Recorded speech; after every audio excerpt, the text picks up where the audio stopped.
Hi there, thanks for watching. My name is Christiana and my channel is The Well Behaved Wallet, where I talk about mindset, motivation, and making or saving money. Today is Frugal for Your Future Friday, and I talk about both making and saving money in this series. So it's been really sort of exciting for me because it makes me think about during the week things that I'm doing specifically above and beyond what I normally do that will help me either make money or save money. So let's get into it.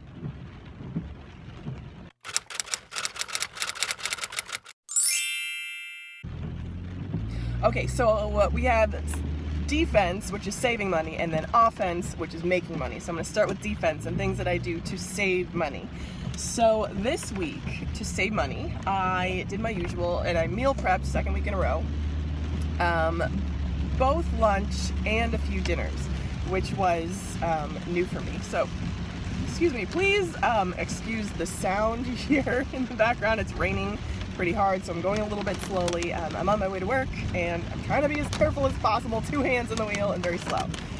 So I meal prepped on Sunday, my simple, no more than 20 minutes. I make a big pot of pasta. Sometimes I'll put frozen veg in and I'll throw in a pot of sauce and I'll divide it by 4, and that's my lunch, and it costs maybe $3 total, $4 if I put in the veggies, and that's and I'll usually do like spinach or kale or something green. That's $1 a serving, which is crazy and I love it. So that was the first thing that I did to save money. I also took some extra for dinner because I knew, or other things because I knew that I would have meetings and I would just stay at work and then go straight to the meeting after work, and was able to, or I would teach, and then I'd have a snack ready to go. Rather than having to buy something on the road. So that's the first thing I did to save money specifically. The second thing I did, and this is kind of like I'm debating whether or not to count it, but I'm like, just do it, because it's above and beyond what you've done. But I submitted, so I had that work trip down to Philadelphia earlier in the week, and I submitted my expenses like that.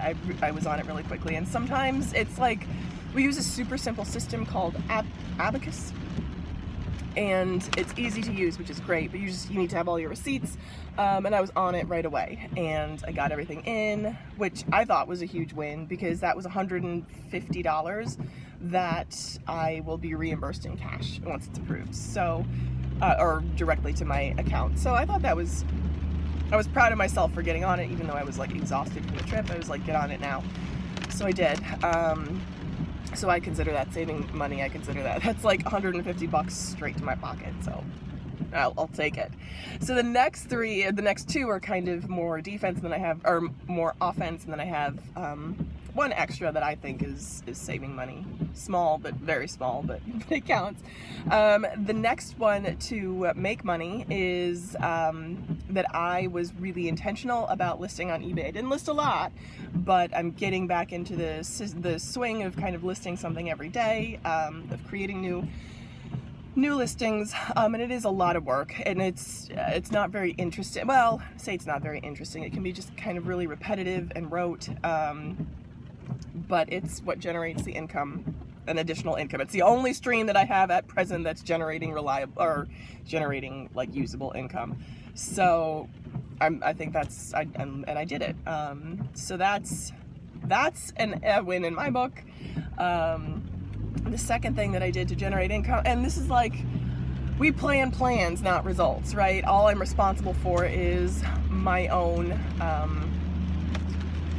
steps, what I do. So the fourth thing that I did was that I interviewed, like I applied for, and I interviewed for side hustle gigs, because I'm on the hunt to find a new job, like an extra job on the side, to bring in some extra income. And I applied for one that I thought I could just work, say, one at nights and weekends, and I'm like, perfect, I applied. But then I found out there was a 7-week training period from like 9 to 5, like full-time training period. I'm like, that's not gonna work. I don't think my full-time job will be happy with that.